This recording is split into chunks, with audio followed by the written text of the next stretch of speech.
मैं नालंदा विश्वविद्यालय बोल रहा हूं। आज मैं आपको मेरा ऐसा गौरवशाली इतिहास बताने वाला हूं जिसके बारे में आज की पीढ़ी कम ही जानती है। हां, मैं वही विश्वविद्यालय हूं जो एशिया की सबसे बड़ी यूनिवर्सिटी हुआ करता था। लेकिन एक नरभक्षी, पागल, राक्षस, क्रूर और सन की तुर्की शासक बख्तियार खिलजी ने मुझे और मेरे पुस्तक भंडार को जलाकर राख कर दिया था। महीनों तक मैं जलता रहा, किसी ने मेरी सुध नहीं ली।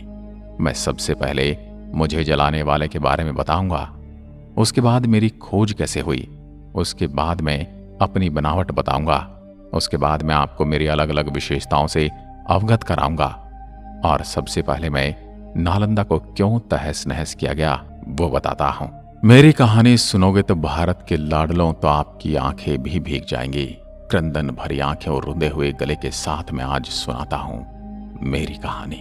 मेरे प्रांगण में 10,000 से ज्यादा विद्यार्थी पढ़ा करते थे और उनको पढ़ाने के लिए 1600 से अधिक पंडित आचार्य हमेशा मौजूद थे। एक समय की बात है, बख्तियार खिलजी नाम के क्रूर लुटेरे और मूर्ति पूजकों के विरोध की तबीयत खराब हो गई। किसी गंभीर बीमारी ने उसे जकड़ लिया था। उसने अपने नीम हकीमों से बहुत इलाज करवा लिया, लेकिन उसकी तबीयत ठीक नहीं हुई। उस समय एक यात्री मेरे प्रांगण में घूमते हुए सभी विषय पर पढ़ने वाले आचार्यों से भेंट करते हुए मोहम्मद बख्तियार खिलजी के राज्य में जा पहुंचा।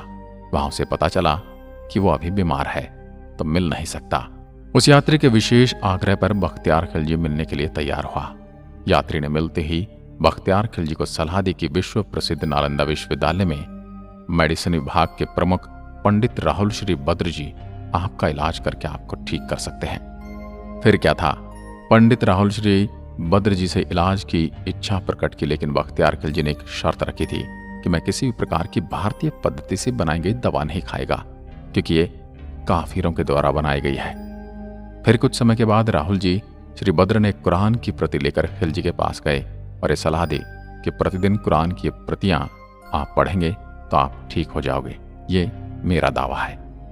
उसके कुछ दिनों तक खिलजी ने कुरान की प्रतियां दिन में कई बार पढ़ी और उसने महसूस किया कि उसके स्वास्थ्य अब ठीक होने लगा है। उसके बाद उसने पता लगाया कि मैं ठीक कैसे हो गया। तो उसे पता चला कि पंडित राहुल श्री बद्र जी ने कुरान की प्रतियों पर दवाई का लेप लगा दिया था। जिनको पता था कि कुरान पढ़ने वाले खिलजी हमेशा पन्ने पलटते समय हाथ पर थूक लगाता है, इस माध्यम से शरीर में दवा का असर हुआ और वो ठीक हो गया। उसी के तुरंत बाद खिलजी को यह बात सहन नहीं हुई कि मेरे नीम हकीमों में से मैं ठीक नहीं हुआ, परंतु काफिर की दवाई ने मुझे ठीक कर दिया।